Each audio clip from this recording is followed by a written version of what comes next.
Hello, everyone, and welcome. My name is Alicia May, and I'm the project manager for the New York State Youth Justice Institute. Let me start today by welcoming each of you to our Lunch and Learn webinar series. I want to take a moment and wish you a very joyous holiday season and many reflective moments as we come to the end of the year. We appreciate that you are making time to learn more about youth justice research during this busy time. Please feel free to introduce yourselves in the chat. I want to express my thanks to all our partners in New York State, and especially to the Division of Criminal Justice Services and the University at Albany. Without their institutional support, we wouldn't be here. It is my pleasure to welcome today's speaker, Dr. Brooklynn Hitchens from the University of Maryland, College Park. Her full bio is in the chat momentarily. She will be presenting her talk entitled In and Out the Mix: How Street-Identified Black Women and Girls De-escalate gun violence in trauma deserts. Now, with this topic today, it can invoke some pretty strong emotions, and so we invite people to be as engaged in the presentation as possible, but do ask that if you need to, that you take a moment and recenter yourselves if that happens. So Dr. Hitchens, thank you for joining us today. The floor is yours. Absolutely. Thank you so much. I'm going to share my screen.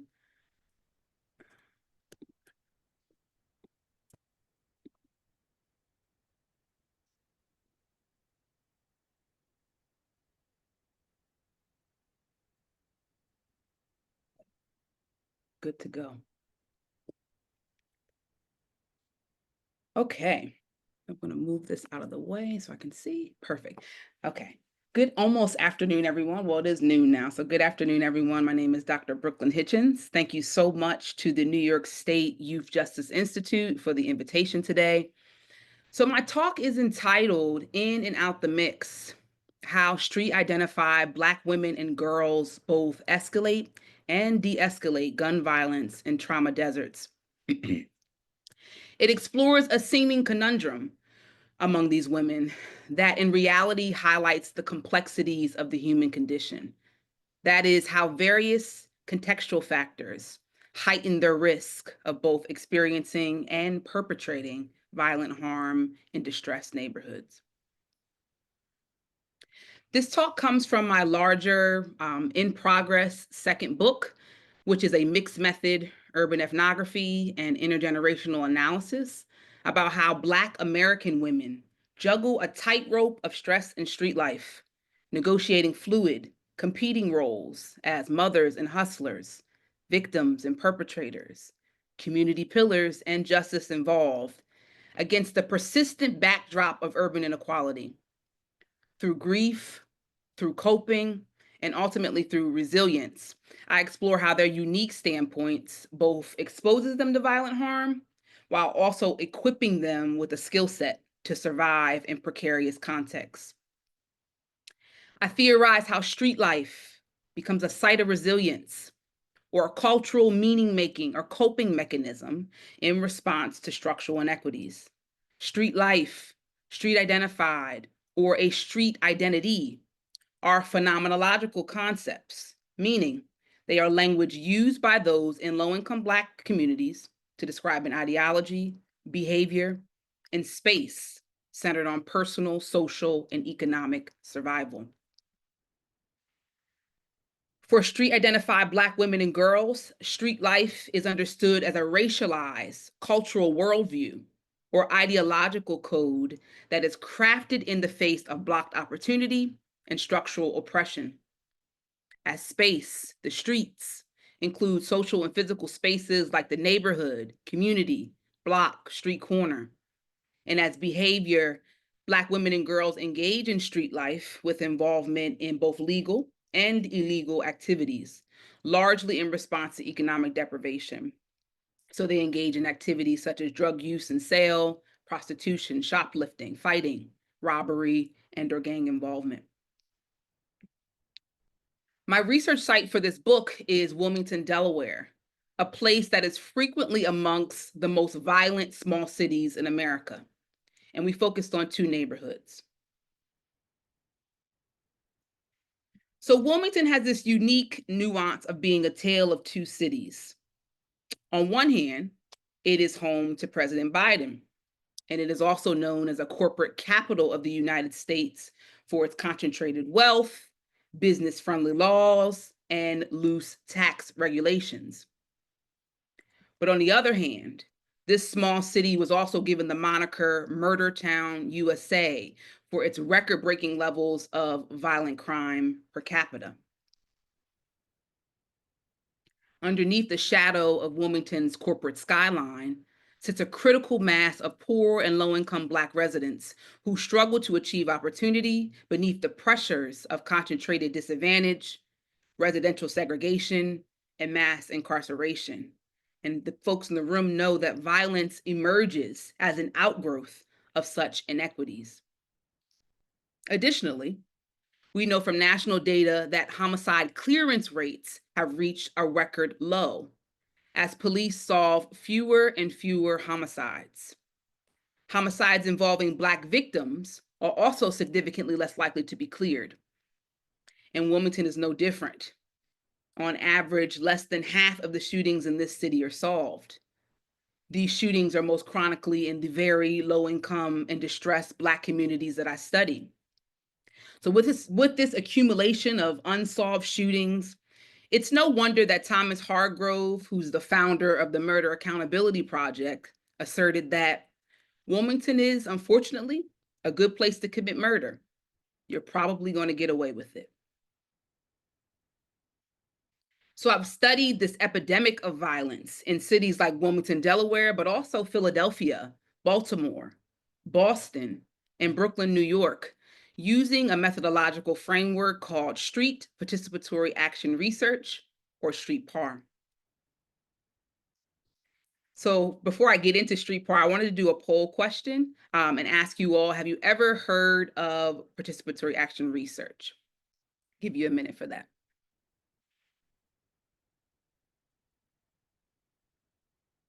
This is a neat feature. I'm loving seeing the results come out.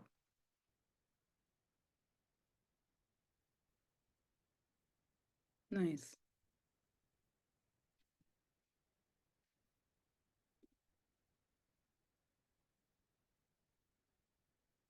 Good. Okay, so we can stop that.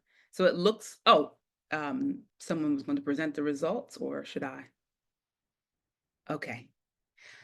So, in looking at the results here, most of you have not heard of PAR, which is great because that's part of what this presentation is about, informative. And by the end of this, you'll definitely know what PAR is. And so if you haven't heard of PAR, you probably haven't heard of Street PAR. So let's talk a little bit about both of those. All right, stop sharing.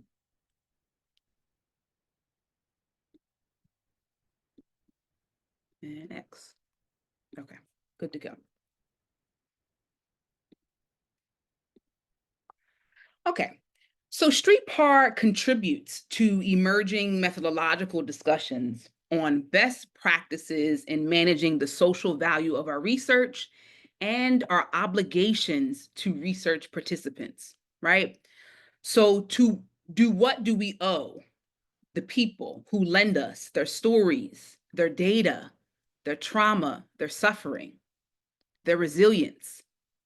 We know that research is inherently extractive, but there are things that we can do to mitigate harm and add to the communities we study. So using Street PAR, we actively include members of the researched, those formerly incarcerated, involved in violence, and otherwise hard to reach in the entire research process, from study design and implementation to data analysis, formal publications, and activism. So what does this look like in practice? I always get this question. Let's talk about it. Street PAR prioritizes bringing the doctoral model to the street corner. That means training street-identified populations similarly to how we train doctoral students. Workshop-style trainings that meet multiple times a week. We teach them critical theories. We teach them sampling. We teach them regression. We teach them qualitative methods. And we don't water down those trainings because we know that they can learn too. Thus, Street PAR becomes an intervention for justice-involved populations. We do all of this to get our team ready for on-the-ground data collection, and we task our street PAR team with collecting large quantitative and qualitative samples of hard-to-reach Black populations, folks who researchers notoriously struggle to recruit and engage due to a legacy of mistreatment. So I wanted to show you a video example of our recent street PAR project in Philadelphia on high-risk gun carrying among Black youth. So you'll see myself, you'll see the research PI, Dr. Yasser Payne, and you'll see members of the street PAR team. Tonight contributes to the narrative that the gun violence in Philadelphia is still a crisis, but in the midst of it, there are people who are seeking peace, determined to find out who's picking up the guns and why. NBC 10's Brian Sheehan has an exclusive look at the new Gun Violence Research Center in the heart of Southwest Philadelphia. I was a major part of the destruction in Southwest at one time. Now Tamika Green's at the center of a study that's examining Philadelphia's gun violence. It's an issue that's deeply personal. March 31st, 2007, I was shot 9 times. She's one of 4 community researchers taking part in a formal gun violence research center at Fathership Foundation in Southwest. It's one of 4 sites in the country set up by the National Consortium of Gun Violence Research. Most negative to most positive, right? Dr. Yasser Payne with the University of Delaware is the project's principal investigator. We want to get an understanding of gun violence from the perspective of people that are involved with the guns on the ground, right? And or who may be active at the time. To do that, Payne and his colleagues are preparing 4 researchers from here in Southwest to go out into the community, interview 150 people ages 16 to 24 who meet certain criteria of the study. Our participants for the study are required to have experiences and or access to guns within the last year. Green says she did several stints in state prison and led a life of crime in the streets for decades. I feel it's my humane duty because I was so much of a part of the destruction. Now, as one of the researchers, she's tasked with finding those with more recent experiences like her own and talking with them about why they're picking up a gun. Cool. So I'll stop it there. I can answer any more questions about that. But as you can kind of see, the street PAR model allows, really street PAR projects are strengthened by the social capital, by the credibility, and by the research skill sets of these folks. Central to the street PAR model is action or activism. And as a researcher, I have witnessed firsthand how an empowered community ignites critical social change in their neighborhoods. So street PAR members use the research skill set they've acquired to enact criminal justice reform, become violence interrupters, and present study findings on academic panels. Many PAR members have also transitioned and started their own nonprofits as well. So the PAR members also enhance their resumes with the professional experiences gleaned from the project, and then use those experiences to secure quality employment and educational opportunities. And importantly, they wield the power of research, the power we all know very well, to transform their lives and the lives of their communities. So I'm excited to discuss any more of that during the Q&A, but given time, I did want to jump into some findings. Okay, but first I'd like to take us back to some of the images from my title slide gathered from my ethnographic analysis. The first photo on the left is of a school-based fight that led to the death of a young Black girl in a Wilmington high school.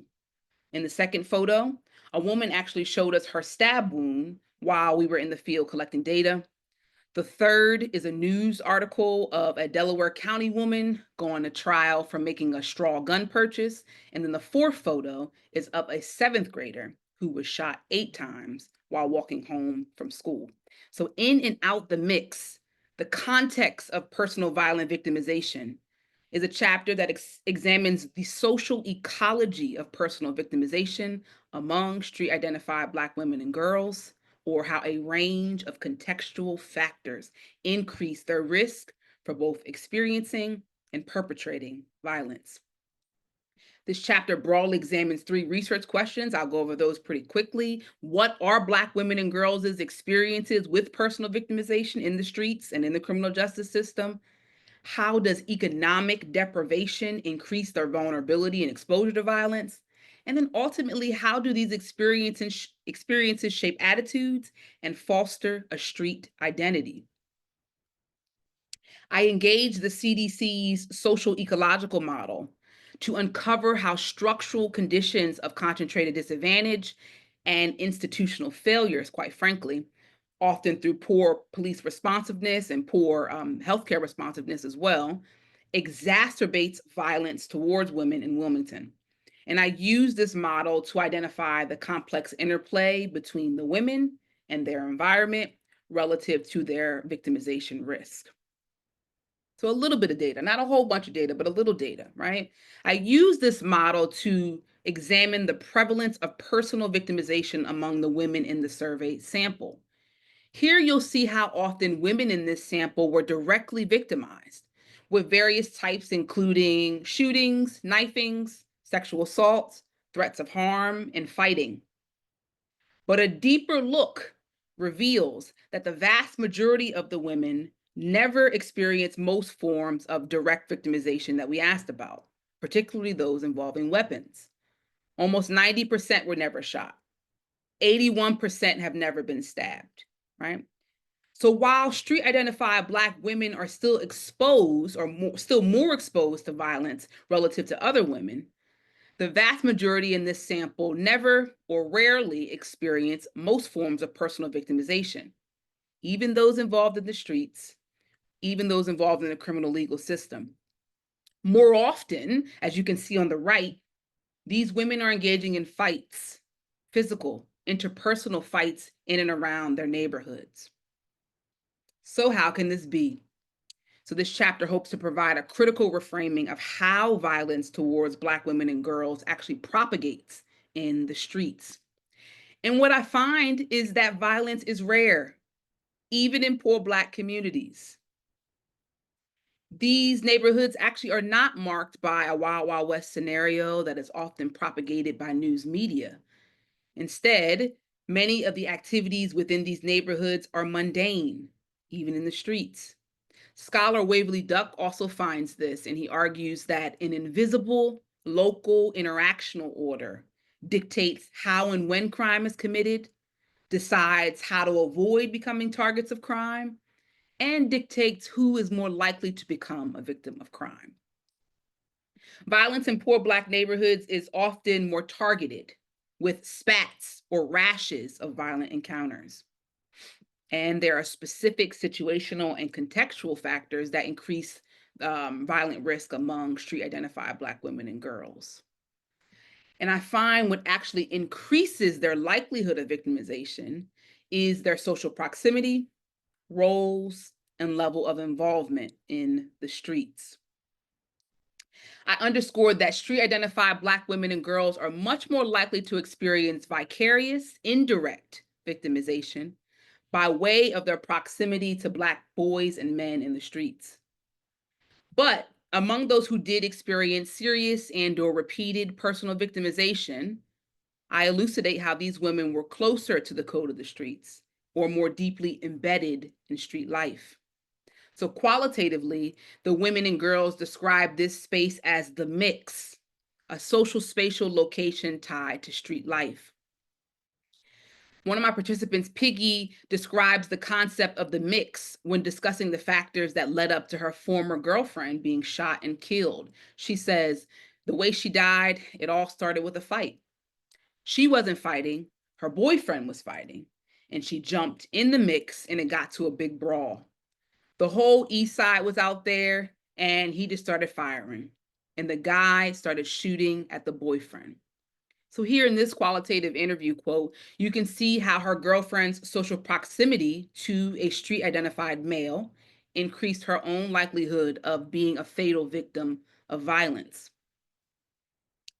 So I argue that Black women and girls are getting, or more Black women and girls are getting shot in cities like Philadelphia, Baltimore, and Chicago for a few significant reasons, or factors, I should say.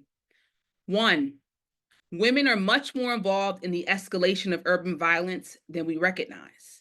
This includes women who are holding and carrying guns, oftentimes for men, and involves what Dr. Desmond Patton calls setups and meetups as a financial hustle in form of capital. 2, women are also at an increased risk for intimate partner violence, with scholars like Dr. April Zioli finding that firearm restriction laws actually do not often protect Black women from experiencing IPV. And 3, to a lesser extent, young women and girls are sometimes victims of random or stray bullets, caught in the crossfires of someone else's high-risk scenario or conflict. Other women in my sample expanded on this dominant theme of moving in and out the mix, or calibrating one's social proximity to the streets by their degree of involvement in illegal or bonding activities, along with their risk of being a target of violence. So Cameron, one of my participants, describes this calibration when she says, "I always watch my back. I don't care where I'm at. Grown men trying to talk to me. I'm not telling you my name. I'm just so serious.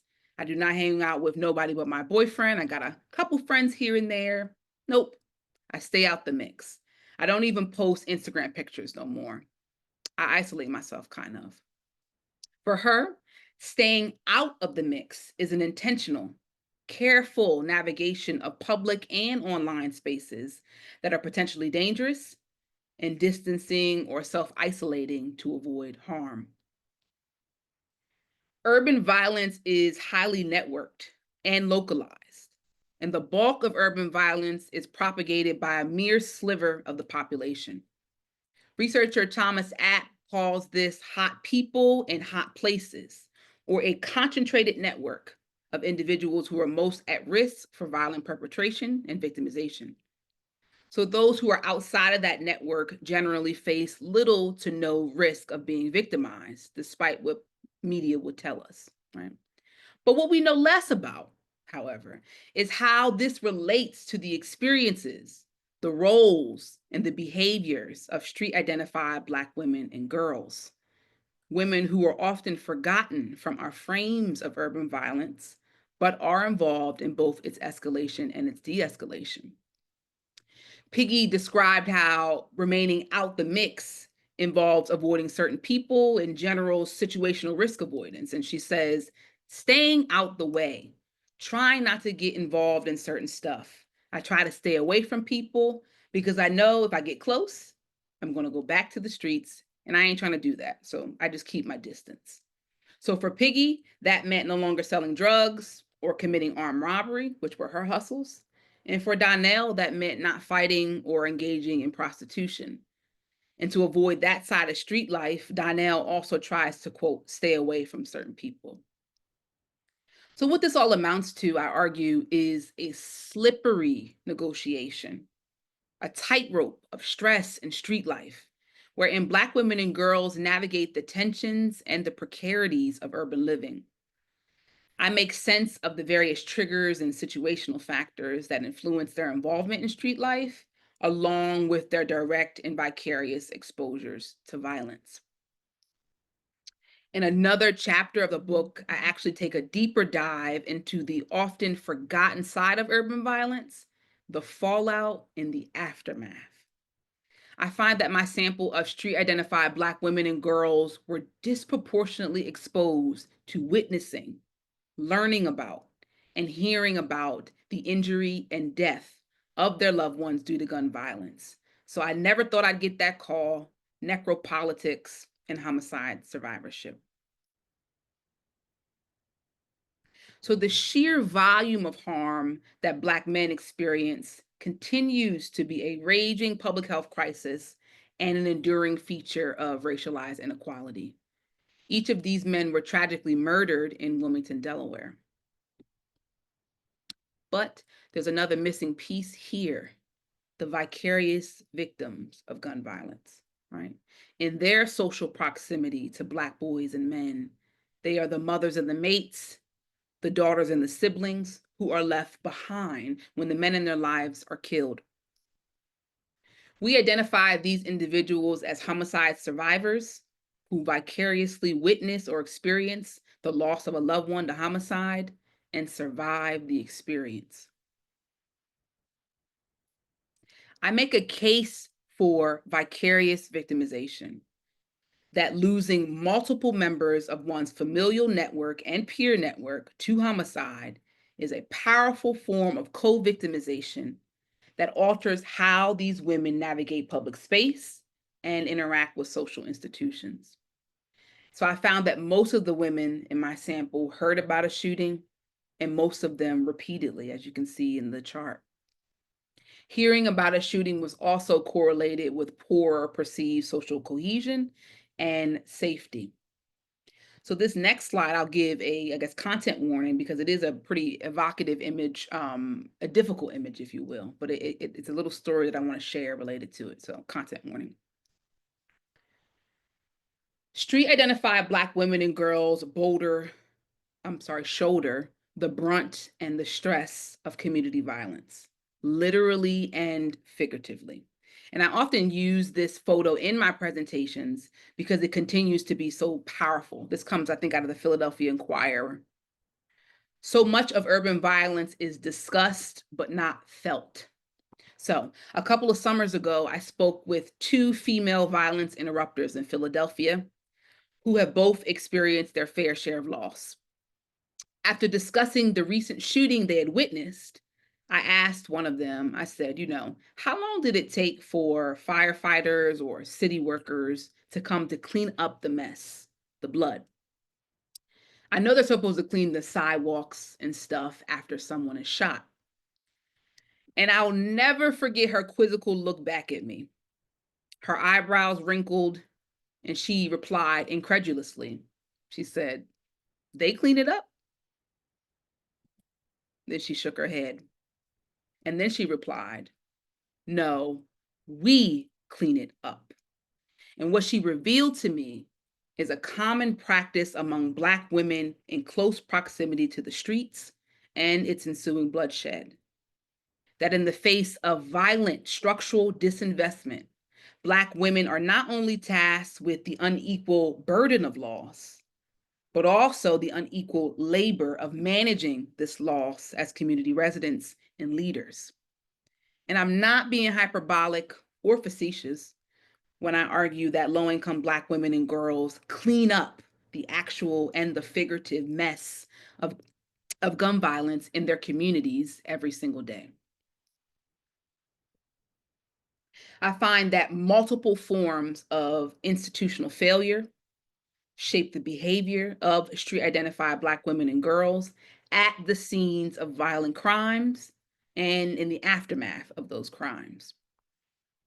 My ethnography revealed several examples of them acting as first responders, protecting Black bodies and tending to life and limb at the chaotically violent scenes of shootings. How they often spring into action, frustrated after waiting for police and EMTs to arrive.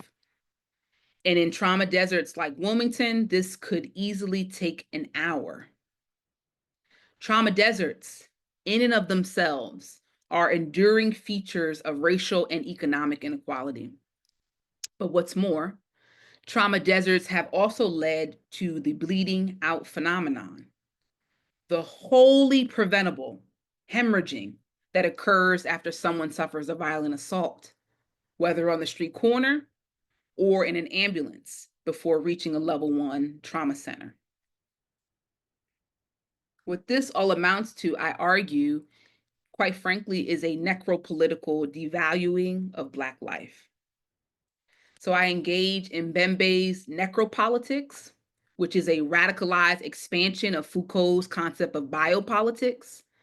So necropolitics, right? The politics of death involves the subjugation of life to the power of death. It's a framework that illuminates how we assign differential value to human life, who matters and who doesn't. So I use necropolitics to unravel how we govern and treat unwanted populations, how we treat Black life as disposable, rendering Black people to the status of the living dead. And I ultimately argue, and I'll wrap up, that homicide survivorship is a consequence of necropolitical practices. That is, that the frequency and the chronicity of violent Black death and grief are byproducts of society's cultural apathy towards the plight of Black communities and the overarching institutional devaluing of Black life. Broader implications of this work suggest that street-identified Black women and girls are complex, and their behavior is multidimensional. They engage in a fluid duality that involves a racialized cultural worldview centered on survival in distress conditions. And this survival takes many forms, as I've shared, including both the use and the management of violence. Thus, it would behoove us as researchers in the room, as practitioners in the room, to critically engage a both and perspective, not an either or, but a both and perspective when studying the lives of or studying the lived experiences of this population. So with that, I'll pause. Please pick up our recent book, Murder Town USA. It's available on Amazon, and I definitely welcome all of your questions. Thank you so much.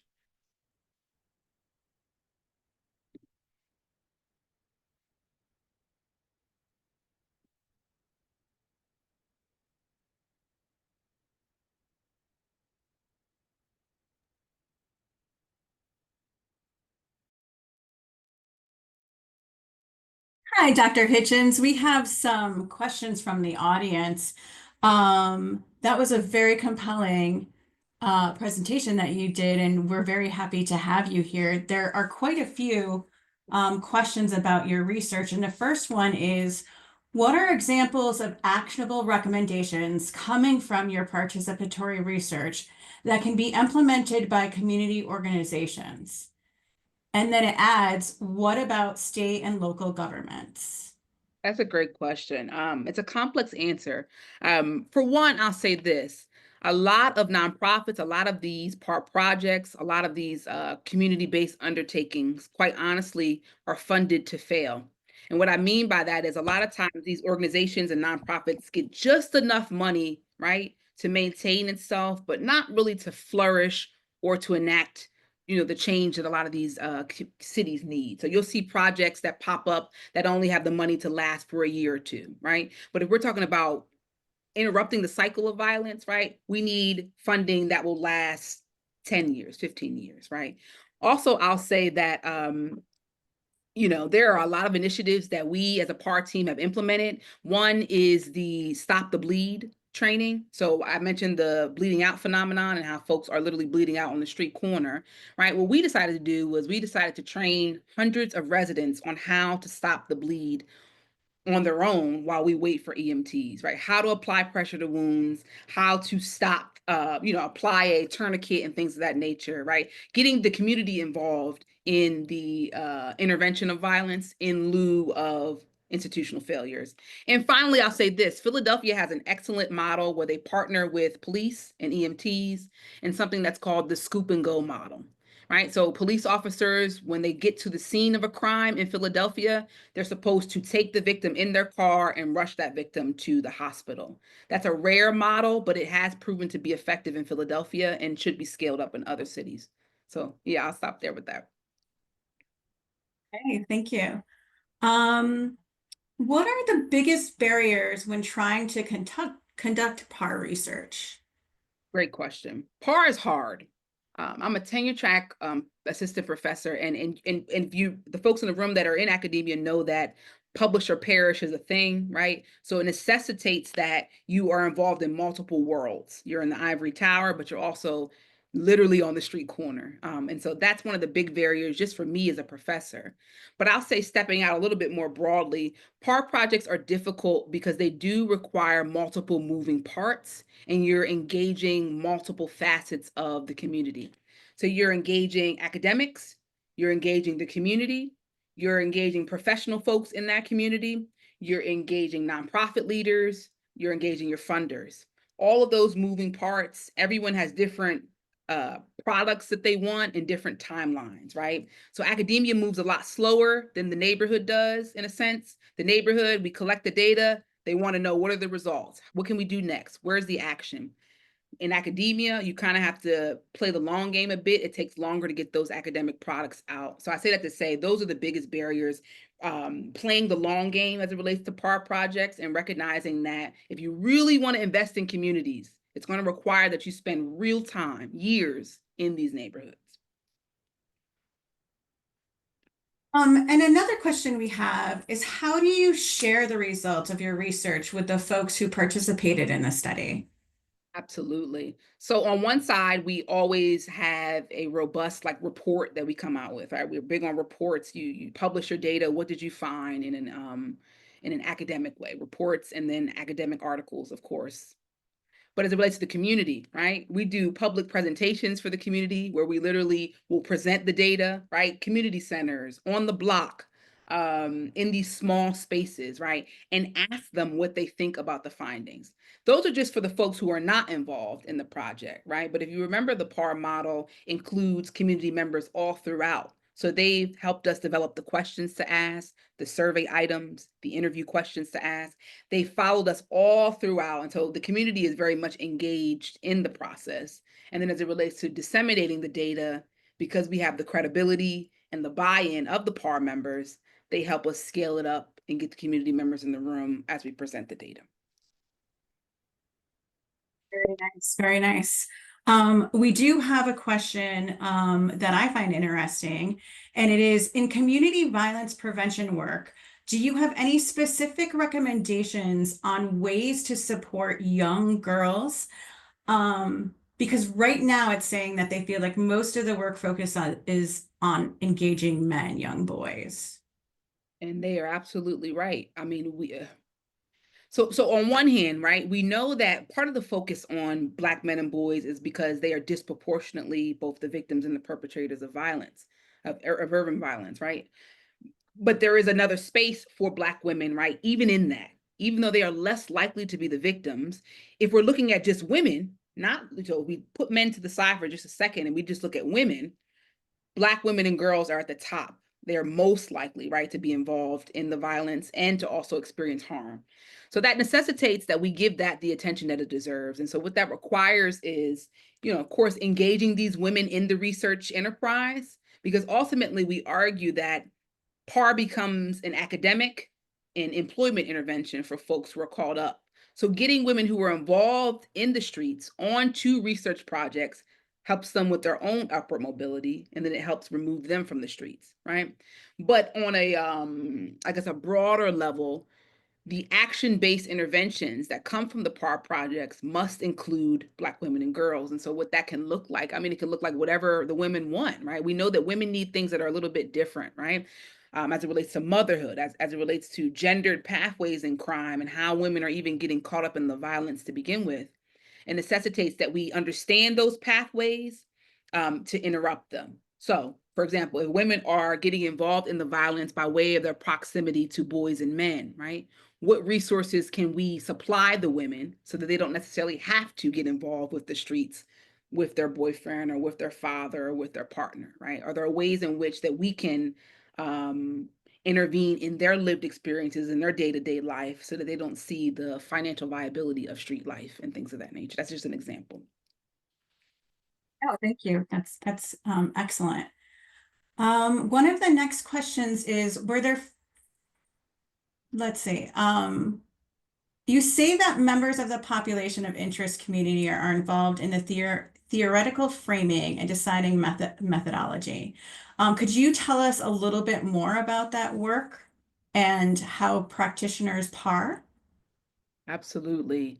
So from the very beginning, so we do a whole interview process when it comes to creating our street PAR team. So, in any city where we get a grant to do the project, we, do a whole employment and we interview people to find the best folks who really want to be involved in the intervention, right? So they go through a tight training. We have training curriculum and toolkits and all the things that we've created over the years. And we go through theory, right? So we're teaching them about theories like structural violence, right? We're teaching them about scientific colonialism, and recognizing the ways in which data is king. Data is a multi-billion-dollar business, right? And how and in what ways can we be more how can we kind of be more aware, if you will, of how our data is being used and how can we protect our data? So we go through a whole robust literature review, theory, methods training. And then we ask the PAR members what theories, right, they want to engage in their population of interest. So if we are doing a study on women in prison, right, what theories do you think kind of map on to the experiences of women in prison, right? And then we let them curate how we design the protocol, how we design the survey, how we design the interviews with that in mind. So it just requires us to pull from our fields. Like I'm in criminology, my doctorate is in sociology. So I'm pulling soc, I'm pulling crim, I'm pulling social psychology and public health and bringing those to the forefront. And it's so amazing to have all of those different voices brought in on the research project or research process. And at YGI, we really value the practitioner experiences that folks have, the research experience that folks have, and the lived expertise that people bring as a function of being a human, like in the world. One of the things that comes up as a question here, what you've shared in your research seems more transformative and more involved compared to the traditional, like, non-interventionalist research. So how do you and your research team maintain and navigate objectivity and research boundaries in this style of research? And kind of a follow-up with that is, are you ever challenged on the objectivity of this work? And so how do you address that type of skepticism? Great question. I get it a lot. So I smile because it's a familiar question. First, I'll say this.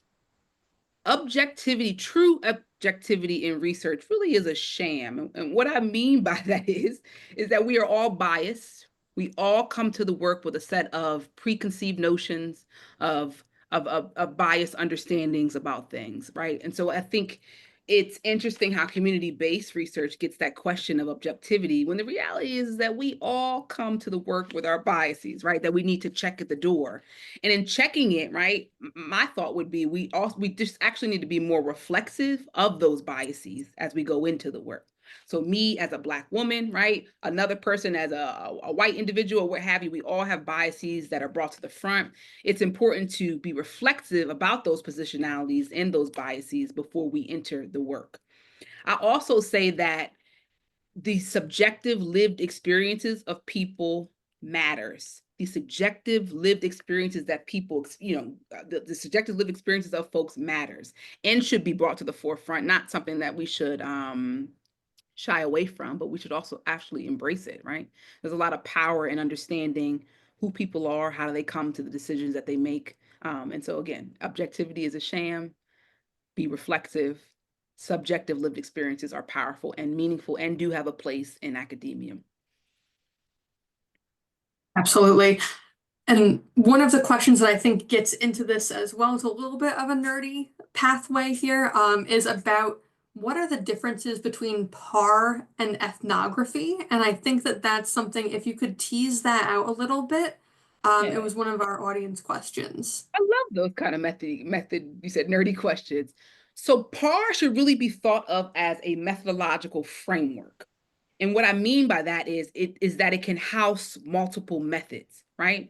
So the PAR projects that I've helped curate and been a part of for the last 15 years have been mixed method, right? So they have a robust survey design. The survey for this particular study that I presented on today was 45 pages long. So 45-page survey, robust interview protocol, and ethnography, right? Engaging. So what does that require? It requires us to be on the ground, spending real time with people and communities, collecting data, trying to be the fly on the wall, not getting engaged too much, right? But trying to understand people and to see to what extent does what they think aligns with what they say and that kind of thing. So I say that to say PAR becomes this methodological framework, and within that we feed in different methods. So they're not overlapping, it's a within, it's an under an umbrella. Yeah, so PAR projects can include a robust ethnography or they cannot. You can just go and collect maybe survey data, right? But we collect, you know, a bunch of different qualitative and quantitative types of data. So I hope that Great. That's, yeah, I think that gets at that. We have some questions that are happening about like the content of the research that you're presenting. So somebody asked, so what are some of the important components of the ecosystem of gun violence for like intervention that you found that had some of this like success towards or ways of like mitigating the impacts of the violence? Can you say that question again just one more time?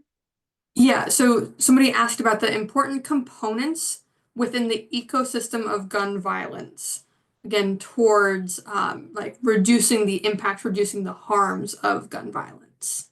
Okay. Okay. Well, the thing about that I'll say first is, quite frankly, the folks in this room, yourself and myself, we know what works, but a lot of times we avoid it.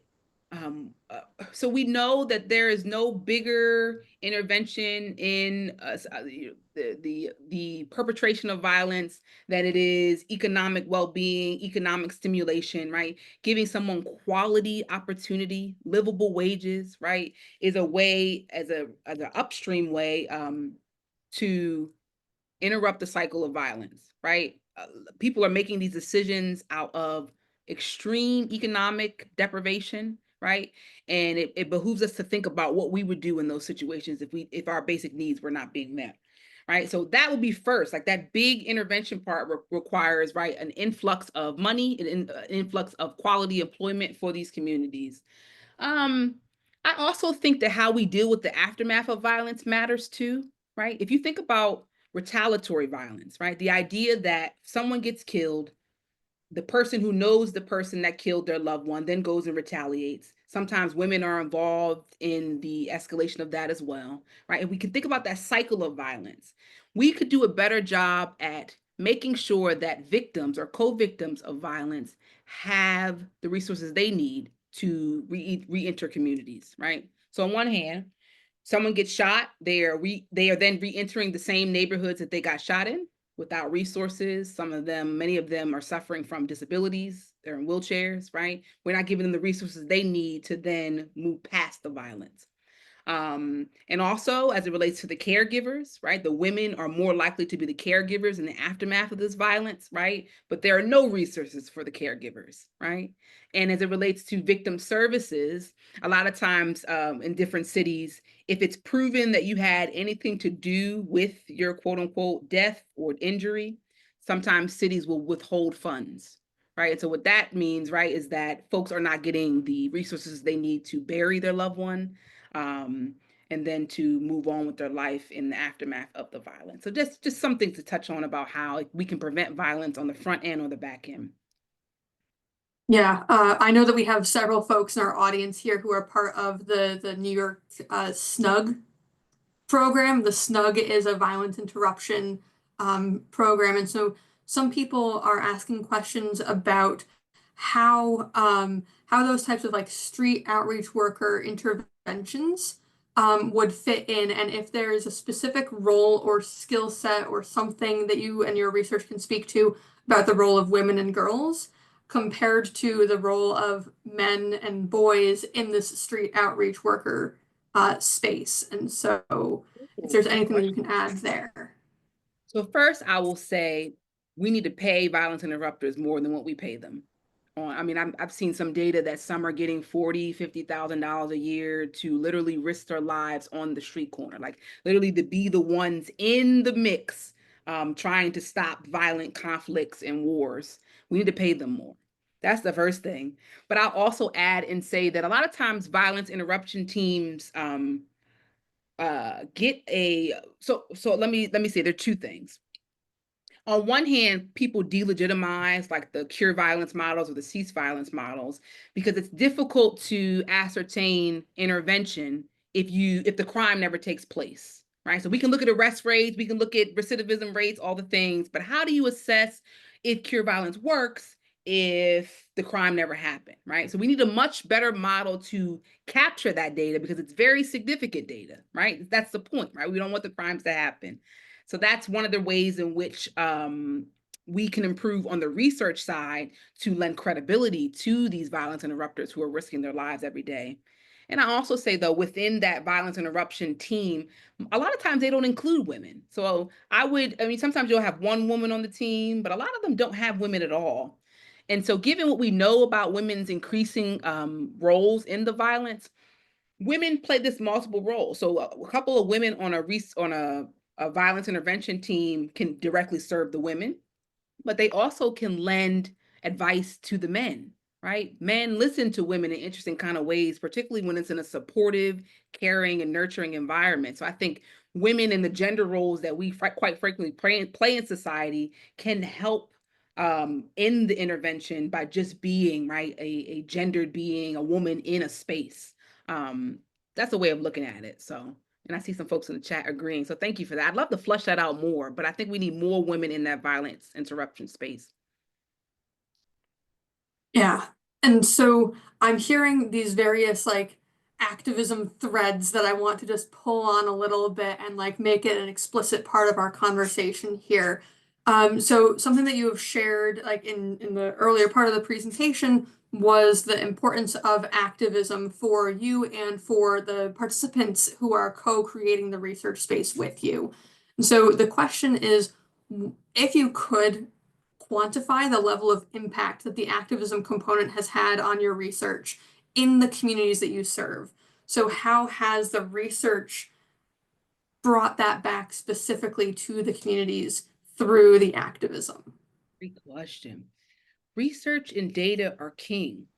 When you have a robust project with data in multiple ways, it gives you leverage. Like, we can't underestimate the power of research. And so what I say that to build up to say, right? So we're able to take these data, all the things that we find in our project, and present it to elected officials, present it to people in power, present it to funders, present it the things that people care about, right? So for the people who are kind of removed from the streets and don't really know much about what's going on, or they think they know, data then becomes a way for them to gain insight and to actually see patterns, to see prevalence, and to see trends. And so I say that to say, as it relates to activism, right? That's the first step. Empowering the community to recognize that no, your stories matter. Your triumphs matter. Your resilience matters. Let's do this in a robust way and get it in front of the right people. And so then with the activism, it flourishes. So we've presented to police departments, we presented to elected officials. We've engaged on little sub projects with these folks. We've gotten legislation passed. All these kind of things, right? Just being able to start with that base of data and then to really let the community flow of what they want to see done. Horror products are also infectious in an interesting way. Like, that's why I like to show a lot of images and color, even though it's like evocative and difficult to see. They catch like wildfire. Like, when the community believes and understands that you're there for a purpose, a genuine purpose, and that goes beyond skin color too. You don't have to be a person of color to come into these neighborhoods with a pure heart. It catches like wildfire. So yeah. Yeah. This has been an incredible conversation, and I know that we could talk like for much more time. We have so many questions that have come in that we will be sure to share with you after this webinar. But I think that we probably have time for one more, so I'll just find one more. Yes, I think this is an important one to close on. So after the research and data are all collected and everything, and you're putting it together and you give the reports, what action steps are put in place to reduce the violence and vicarious trauma that those who have been involved in your research experience? And that goes for you yourself as well. Like, what are things that people doing this work can do to help themselves be whole? That's a great question. The self-care question always comes up, and it's a difficult one. To be honest with you, I know that being involved in these communities, being knee-deep in the work, is more meaningful for me than the ivory tower. So it requires us to always take stock as a team. So whatever your project is, whether you're studying youth or homelessness or whatever your topic is, You got to be a close-knit team to be able to support each other through those rough times. Because reality is that the vicarious trauma is a continuous thing, right? So it's putting into place, right, ways to be an insulated team, but then also equipping that team with the resources, the strategies to then help other people, help their grandmother who's dealing with grief, help their sister or their brother who has, unfortunately been shot but lived, right? So it takes this kind of robust wraparound beyond the data, right? Invigorating communities takes time, and it really is an uphill battle. So. Well, thank you on behalf of YJI and everyone in attendance today for taking this time in this busy season of finals to share this information with us. But before I get to closing things, I want to pass it back to you for any final last thoughts that you want to share today. Sure. So PAR, or specifically street PAR, can really be an intervention. I would encourage faculty, if you have resources at your disposal, funders, right, to really think seriously about more PAR, the engagement of communities in the research process. And also as it relates to the women who are at the center of this particular project, whether you're a practitioner or a researcher, we got to do a better job of humanizing the experiences and the behaviors of the women, right? It's not a right or wrong thing. We don't get very far with a right or wrong judgment. Instead, it's important for us to make sense of the behavior. Why are women doing what they're doing? And what can we do to help them make different decisions? So I'll stop there. Thank you. Right. Well, thank you so much for your presentation today.